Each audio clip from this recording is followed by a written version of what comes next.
Bonjour, monsieur le ministre. Bonjour.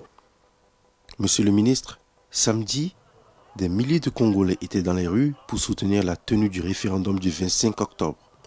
On parle de 100 000 manifestants sur le boulevard Alfred Raoul.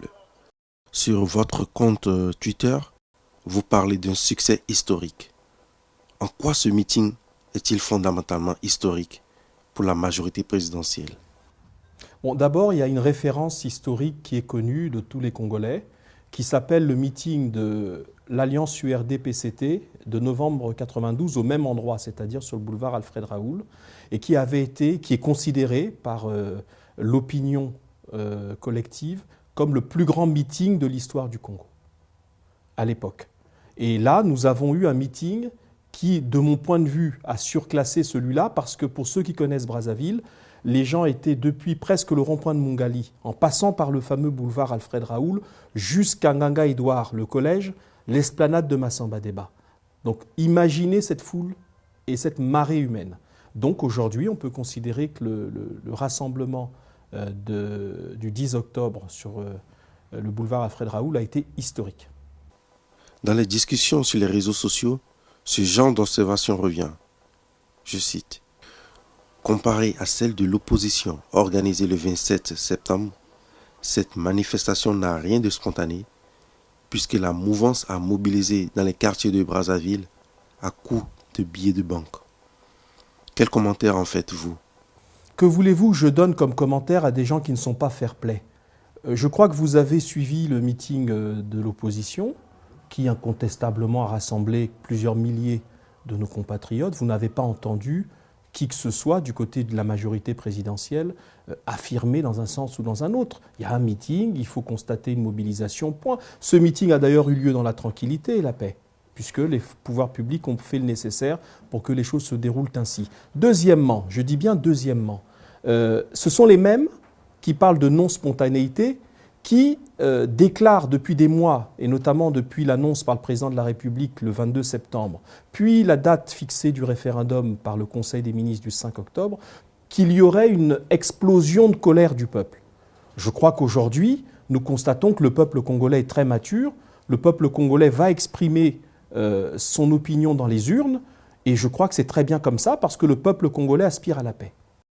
La campagne pour le vote référendaire est ouverte depuis vendredi. On signale des arrestations dans les rangs de l'opposition manifestant contre la tenue du référendum. Le 25 septembre dernier, au cours de votre conférence de presse, le gouvernement par votre voix a assuré de l'équitable et libre expression des citoyens. N'était-ce pas en fin de compte un simple effet d'annonce? Bon, il faut distinguer deux choses. Je crois que nous avons tous suivi sur les réseaux sociaux qu'il existait des contre-meetings, notamment même le 10 octobre. Il y a des opposants qui ont organisé des contre-meetings dans certains quartiers de Brazzaville. Qu'il y ait eu peu ou pas d'affluence, c'est un autre débat. Mais il y a eu des contre-meetings qui n'ont fait l'objet d'aucune interdiction. Maintenant, vous me parlez d'arrestation. Je suis ici, je n'ai pas entendu parler d'arrestation d'hommes politiques ou de cadres politiques. S'il y a des individus qui éventuellement voudraient troubler l'ordre public, là on sort de l'action politique et on entre dans la nécessité de faire respecter l'ordre public, et ça relève des services de police. Donc là, j'ai pas d'opinion, mais je vous le répète, j'ai vu comme vous sur les réseaux sociaux des cadres politiques dits de l'opposition radicale qui ont tenu tranquillement leur meeting. L'opposition congolaise vous accuse d'avoir outrepassé les avis favorables de la Cour suprême et du Conseil constitutionnel pour glisser insidieusement vers un changement de la Constitution et une nouvelle République. Le reconnaissez-vous? Bon, là, on a également une confusion d'ordre juridique. Il est d'abord curieux, sur un plan politique, que des gens qui considèrent que la Constitution est intangible, est une Bible, ne respectent pas les avis juridiques donnés par les plus hautes juridictions qui existent dans le cadre de ces institutions-là. Donc il faut d'abord relever ce paradoxe. Ce n'est pas l'amour qui existe, ce sont les preuves d'amour. De même, ce n'est pas le respect de la Constitution qui existe, ce sont les preuves du respect. Et la première preuve du respect, c'est quand même de respecter les plus hautes juridictions du pays. Elles ont rendu un avis. Alors là, en deux mots, c'est assez technique, mais je vais quand même vous expliquer ce que dit la Cour suprême et ce que dit la Cour constitutionnelle. Les deux cours disent en substance ceci. à la question du président de la République qui demandait « Ai-je le droit de convoquer le peuple par référendum sur l'évolution des institutions sur la base de l'article 110 alinéa 3 de la Constitution ?» Les deux cours, quand on combine l'ensemble de leur raisonnement, disent à peu près ceci. Le président de la République, comme le Parlement, dispose d'un droit général à convoquer le peuple par référendum. Ce droit général, il est conditionné par un seul critère.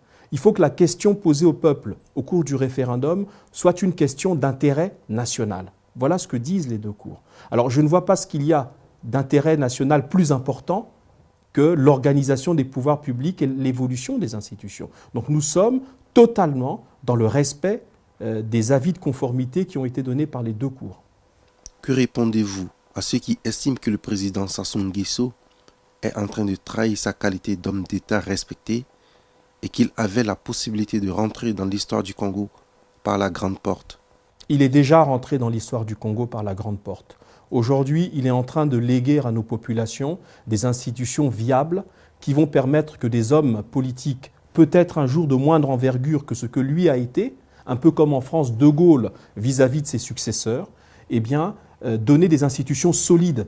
Je crois qu'il y a un homme d'État américain qui a dit qu'il faut des institutions fortes et pas des hommes forts. Le président de la République, à travers ce référendum, propose au peuple de léguer à la postérité des institutions fortes.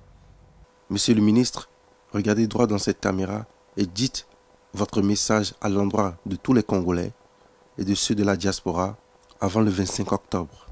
Congolais de la diaspora ou Congolais du Congo, je dis ceci, je vous dis ceci. Le président de la République, le gouvernement ont convoqué un référendum qui concerne la modernisation de notre gouvernance. Aujourd'hui, la campagne électorale a démarré. Je souhaite que les Congolaises et les Congolais aient pris de paix, qu'ils soient de la majorité ou de l'opposition, qu'ils soient pour le vote oui ou pour le vote non, battent campagne de manière sereine, que la campagne se déroule dans la paix et que l'élection ait lieu dans la transparence pour que le résultat du référendum du 25 octobre ne soit contesté ni contestable par personne. Je vous remercie, Monsieur le ministre. Merci.